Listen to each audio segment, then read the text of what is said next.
another powerful episode of Healthy Mind, Healthy Life. I'm your host Avik, and today we are stepping into a world where suspense, faith, and resilience collide. So, dear listeners, my guest is someone who doesn't just write the thrillers, but he detonates the boundaries of clean fiction with the stories that grip your heart, shake your soul, and leave you pondering like long after you have turned the final page. So please welcome David L Cary. So welcome to the show, David. Thank you very much. Thank you for having me on your show. Amazing. So, dear listeners, before we delve deep into the discussion, I'll quickly love to introduce you with David. So, David is the author of the Well Chronicles, a series that weaves high octane action with the themes of faith, justice, and courage. So, his breakout novel, Maria's Shadow, plunges us into the harrowing journey of a trafficked young mother fighting for her unborn child, while his follow up, The Whale Strikes, unleashes a rogue task force on a mission to root out the corruption at the highest levels. So, David's work reminds us that even in the darkest stories, hope, grace, and the conviction can prevail. And today we are going to dive into his books, like his creative process and anything else that surfaces along the way. So, dear listeners, I will say buckle up because this one's going to be powerful. So, I'll not take much of your time. Let's get started. Welcome to the show again. All right, ready to dive in. Lovely. So, uh, uh, your books move at the pace of a Hollywood thriller, but are, I'd say, anchored in a deep faith and the social commentary. So, um, what inspired you to blend those two worlds together, like fast-paced suspense and at the same time redemptive spirituality? So, what to say? Well, first, as a Christian, that's I approached it as from Hmm. my personal beliefs as a Christian, and Yeah. then but I wanted to write a book that was exciting and a good thriller, good exciting, fast paced, um, Mhm. moving thriller, and but then I wanted it to be written where anybody could read it. I wanted it to be clean, and so that's why I wrote it that way. As a Christian, and so it just.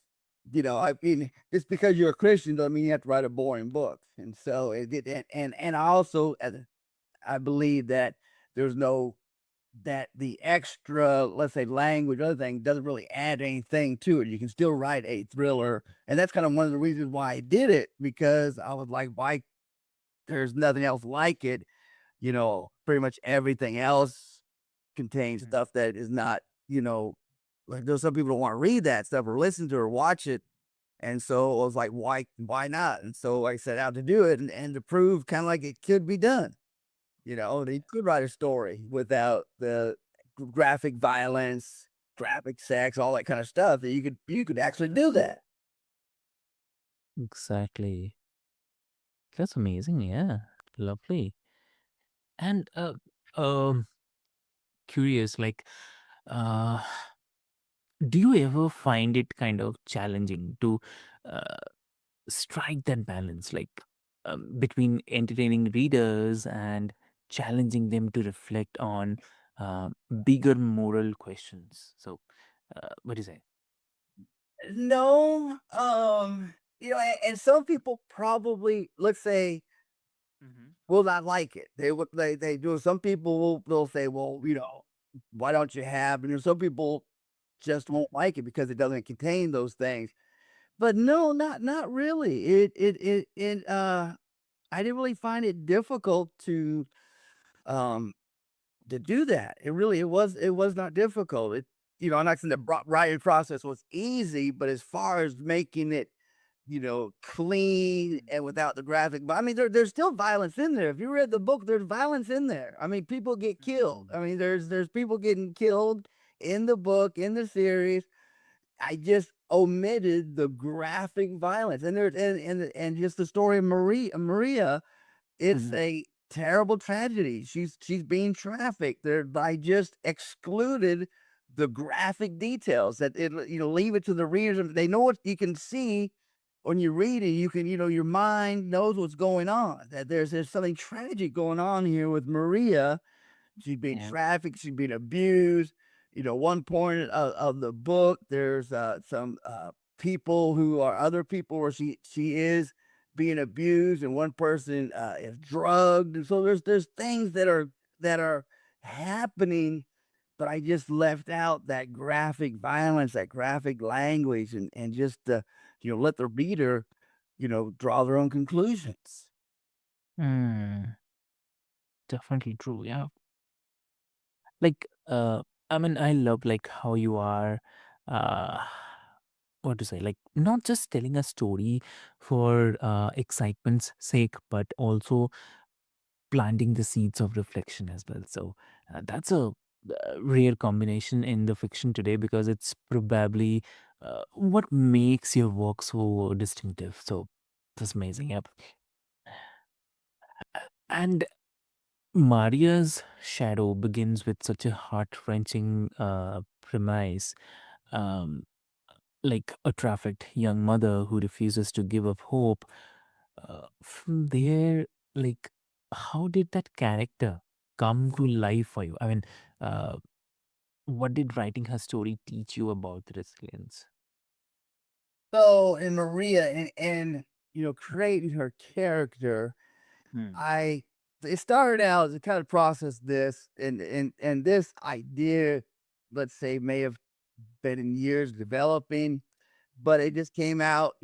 I started thinking about let's say a young mother leaving her child with somebody because she's on the run, and so and from there it just developed to where the more I thought about it, the more I worked it out and everything, that she was on the run, and then you build up the backstory who she's on the run from, and just to build up that, um and then also drawing from the real world news of people being trafficked, and the real world. It's happening today in the world where a lot of people are being trafficked, young women, and especially from here in America, people from other countries that are maybe come here illegally, and they get trafficked because they're brought here by uh, groups that are not the best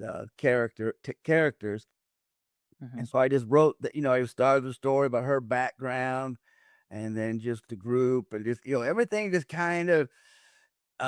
I kind of had an outline of what I wanted to write, and let's say the beginning, the ending, beginning to the end, but it's just filling in those blanks, and so it was just a process of Mm. you know of developing her character. Um, Okay. Hmm. Agree. Totally agree. And uh, and then we asking now. Now a lot of people were surprised if they got to read the book, but a lot of people were surprised of what happens to Maria. But hmm. and people kind of ask me sometimes, why did I do that? And it just it was basically to show the ruthlessness of the people that were, one reason was to show ruthlessness of the people that were after her. That was is very high stakes. Um, Exactly. And so, like, uh, was there moments in her journey, like writing her journey, where you had to stop and catch your breath because of how real and raw it felt? well, it's funny that let's say there's a certain thing that after writing, it's not really writing, but after. writing and then reading it back to myself, or yeah, basically reading it back to myself, where would get emotional about the, let's say the peak scene in her journey.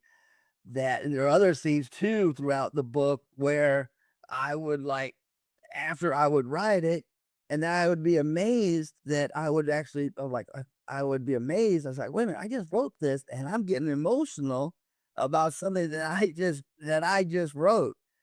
But it's just maybe that's because when you're writing, it's kind of like you're focused on the words and everything. You're focused on the getting the content out, and then when you step back and look at it, you can see the whole picture.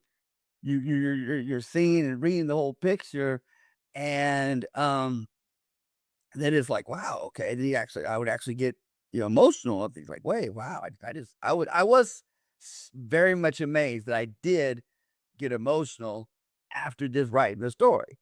Um, so so that's so yes. That's amazing. Yeah. And um, I mean, that authenticity is what makes Maria unforgettable, right? So, yeah. And in the Whale Strikes, right? You bring a rock task force sanctioned to root out the corruption at the highest levels. So that feels both thrilling and honestly like very close to reality. So, how much of your um, writing is influenced by the world that we are living in today? Can you ask that question again? But I know it's about the veil strikes. Can you ask that again? Yeah, yeah. So, like in about the whale strikes, I'm saying only, where you have mentioned about the ROG task force who's sanctioned to root out the corruption at the highest level. So, it really feels both thrilling and honestly like very close to the reality. So, what do you think? What, according to you, like how much of your writing is influenced by the world that we are living today? Well, so the idea of the veil and the veil strikes. So in the second book, it comes to more focus that they are looking, or there is a ledger that the name of the group that holds it is called the Saffron Veil, and they're the ones that are will traffic Maria. And so in the second book, the and people ask, like what just picture the ledger, just picture, the whole story about Epstein, the Epstein um here in America.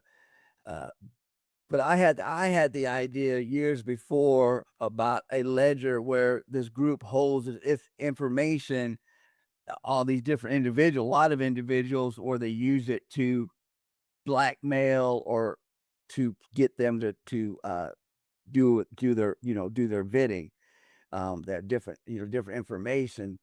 So the so that's the story. So they're after this ledger because if John Jefferson and Marcus Carter can get a hold of this ledger, they can and they learn that there's several different locations of this ledger. If they can get a hold of this ledger, then they can take down this group. Now, at the same time, the in the veil now the veil strikes is the veil striking back against this task force. The end of book one, there's a task force started.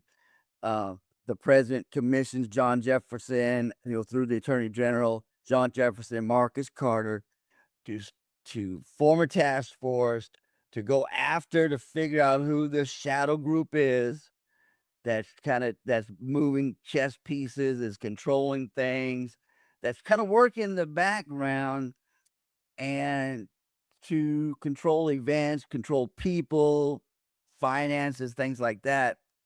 And so the veil strikes is the veil, saffron veil striking back. It is them going after them. It's them trying. If you read the different points of the book where it's going after this person or after this individual, and they're attempting to destroy Jefferson and the task force. So that's what the veil strikes involve. So it's them going after. So they're striking back. After Marie's shadow, the veil is striking back. Hmm. Exactly. Amazing. Like, uh, do you see that your novels as a kind of mirror, like reflecting current society, or more as a warning of what could happen if we don't pay the attention? You know, um, there was a political event happened a few years in the states, and I'm not going to be specific, but a certain individual kind of was forced to this the side. Oh, I'll just give it to you. So when President Trump was first in office, and his Attorney General Jeff Sessions was the Attorney General, all the story started coming about Trump, President Trump, and the Russia information that came out.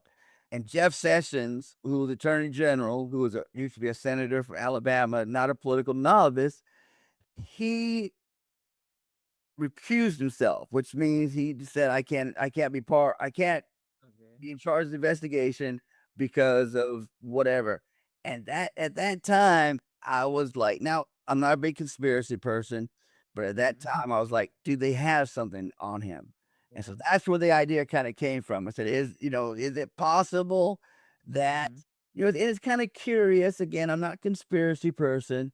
It is kind of curious, especially here in America, that you have all these politicians that go, they get maybe same way in India. They're like, okay, I'm gonna do all these things when I get to office. I'm gonna get to Washington, or I'm gonna do all these things, and they get there, and you don't hear nothing about them. You don't hear nothing. They don't do anything. All the things they say they're gonna do, they just fold in and they don't do nothing.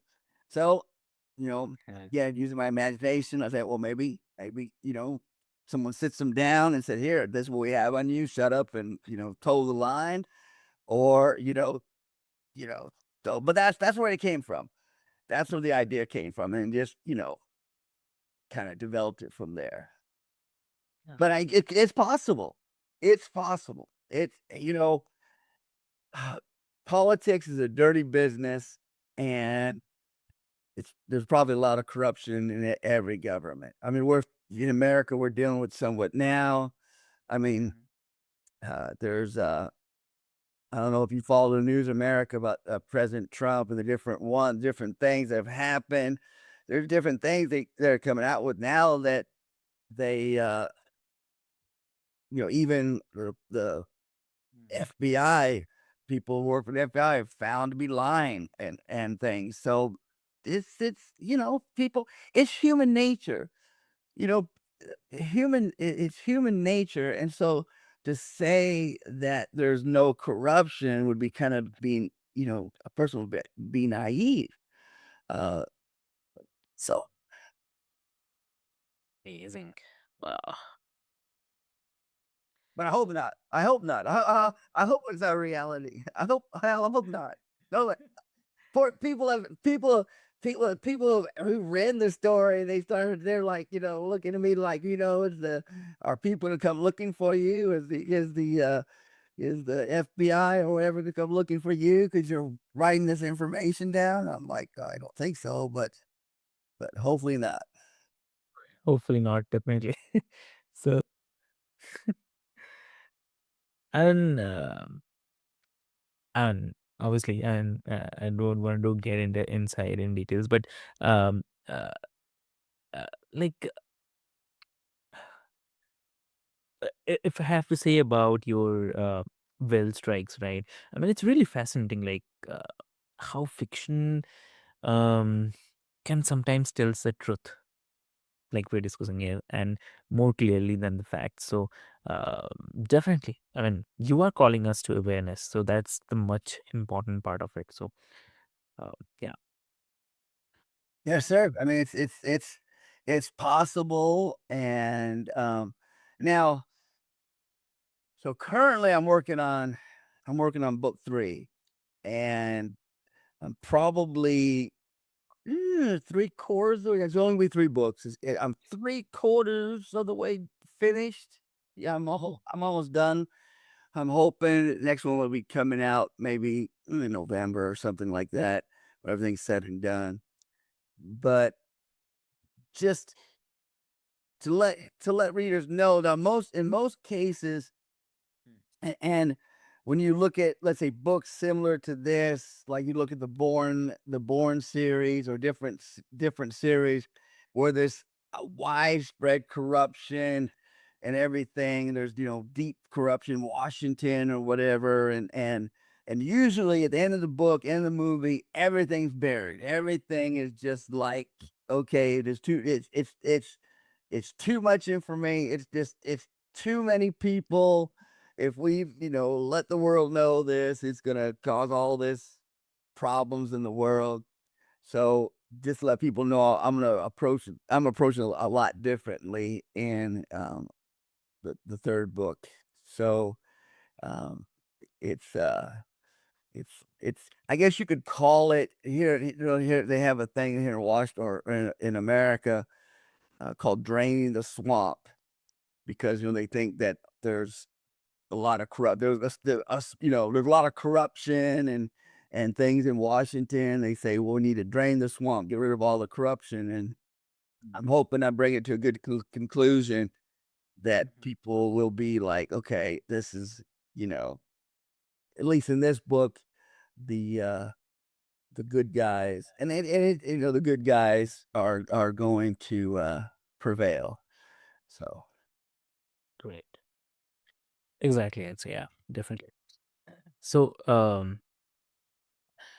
uh, and at the core of your writing, is this idea that grace is stronger than greed and God never forgets the powerless. Uh, how has your own faith journey shaped the way that you tell stories of darkness and the light? so now, what I we already covered about making sure there's, the writing is clean, and I guess it's just out of hope, out of hope. Now, honestly, we're dealing with the real world, and they're dealing with the real world. Sometimes the good guys don't win. Sometimes even if I'm a avid Bible reader, you read in the Bible, sometimes the Bible labels as the wicked. Sometimes the wicked do prevail. So, but in the end, we know there's a judge in the end. We know that in the end, people aren't.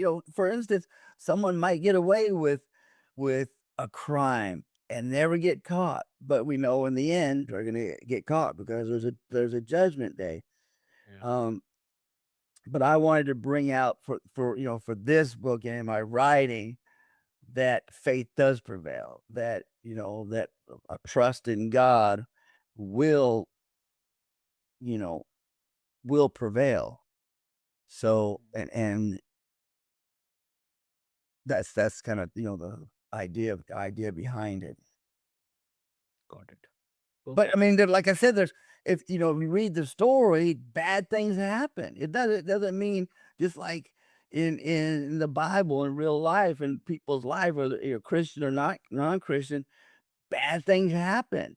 People are killed, people are murdered, all terrible things happen. And so you cannot, write a book without that reality that bad things happen. But, in the end, if a person trusts in God, that's what, it makes a difference. Very true. Lovely. I mean, David, and this has been such an incredible conversation, I would say. And what I admire most is that your work doesn't shy away from the darkness. I mean, it confronts it, and uh, but always like with the promise that light is stronger, that faith matters and that courage is worth everything. So for the listeners, if you haven't already, like, go pick up Maria's Shadow and The Veil Strikes. These aren't just the books that you will race through, right? They are the stories that will stay with you, challenge you, and maybe even change you as well. So thank you so much for sharing your journey and your words with us today. And before we move, like, if someone wants to connect with you, what will be the great medium to connect? Where they can connect with me to, Yes. that like an email or Yeah, anything like that you prefer. you can find me on. I'm on Facebook. There's David Cary. Let me see. There's more than one David Cary. There might be more than one David Cary. Um, they can go to Goodreads or they can go to Amazon. Goodreads, you can follow me there. DL Cary on Goodreads or on Amazon or on Facebook. Just look up David Cary. Just look for the similar picture that's on like the Amazon link because there might be more than one David Cary in the world. So that'd probably be the best place. Perfect, perfect. So what I'll do is I'll put all the links into the show notes for your easy reference. And dear listeners, until next time, this is your host Avik signing off from Healthy Mind, Healthy Life. Stay inspired, stay courageous, and keep choosing hope. So thank you so much.